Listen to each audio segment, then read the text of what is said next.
Un royaume imaginaire. Il est composé de deux communautés. Au nord, il y a les Merlans, qui parlent néerlandais. Et au sud, c'est la Clocherie, où on parle clocher. Deux cultures bien différentes. Tenez, pour vous donner un exemple, voici comment une chanson célèbre de Julos Bocarme a été adaptée à Clochemerle. Et les traductions, vous allez voir, montrent bien la différence entre les deux cultures de ce pays. Voici ce que ça donne en clocher. Je me la suis construite sans permis, ma verre de traviole, mais comme les chemins c'est mon ami, je me donne quelques babiolettes au destin régi.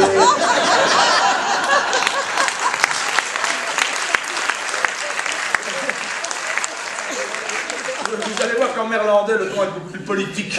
Alors là, la chanson de Julos Bocarme, le nom de Bocarme du chanteur a été traduit, donc c'est Julos Mooi Biftek. Voici donc la version en néerlandais. Donc oui, vas-y, la musique.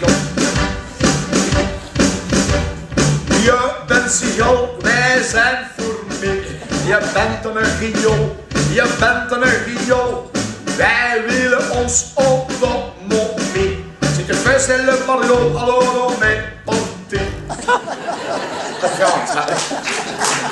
Voyons que dans le royaume de Clochemerle, tout va par antagonisme. Les clochons contre les merlans, la gauche et la droite, les croyants et les laïcs, les supporters du Sporting d'Andergeld contre le Standard. Même la télévision n'échappe pas à la règle. D'un côté, vous avez la chaîne commerciale, RTL TVA, et de l'autre, la chaîne publique, souvent taxée par le roi des râleurs, Didier Grendours, de gauchisme, voire de soviétisme, d'où son nom, la RTCCCP, Radio-Télévision Clochemerloise de la communauté Clochony-Pucelle.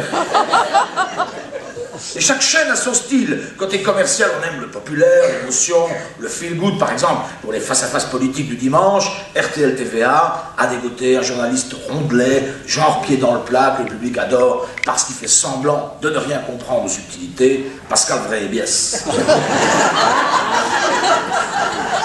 Côté télévision publique, c'est plus sérieux, on philosophe, on analyse, même en sport, il suffit d'écouter les péroraisons de Rodrigo Betcuis. Alors le grand sujet du moment à Clochemerle, ce sont les journalistes qui entrent dans la carrière politique. Ah, ça c'est déjà une vieille histoire, bien sûr, les plus anciens se souviennent de l'ancien présentateur du JT, l'homme qui parlait en ouvrant grand la bouche, bonsoir madame, bonsoir monsieur, Luc Bayer, qui avait rejoint les rangs du Mémère, des vieilles dames. Alors il y a aussi le Rassemblement Clochon qui enrôla Henri Grinçant, et puis celui qui offrait des visas pour le monde, un homme sérieux comme un pape, et qui rejoignit pourtant la marrante, Georges Plaisir. Et au parti des Clodos, on a accueilli le baroudeur qui faisait la paire avec son frère, Josy Doublet. Et plus récemment, le parti nationaliste Merlan, la MVA, Merlandse Vlek Alleen, a recruté une star du journal télévisé de la Meurthe, Merlandse Radio NT. Un journaliste plutôt à gauche, pourtant, et qui a donc retourné son pantalon, Siegfried Bruck.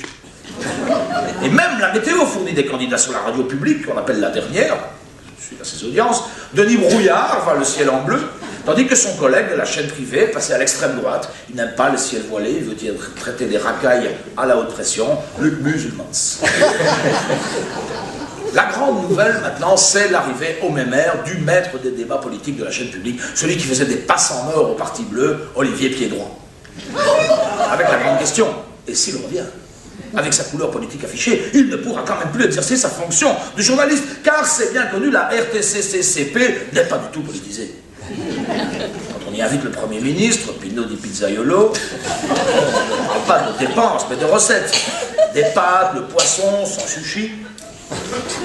Quand on l'interroge, on ne soulève pas de lièvre, on parle papillon et panda. Et puis tout le monde le sait, la ministre de tutelle de la télévision publique est quelqu'un de très rigoureux, Fadila la banane, c'est elle qui avait présenté ses vœux avec un nounours sur Canal+.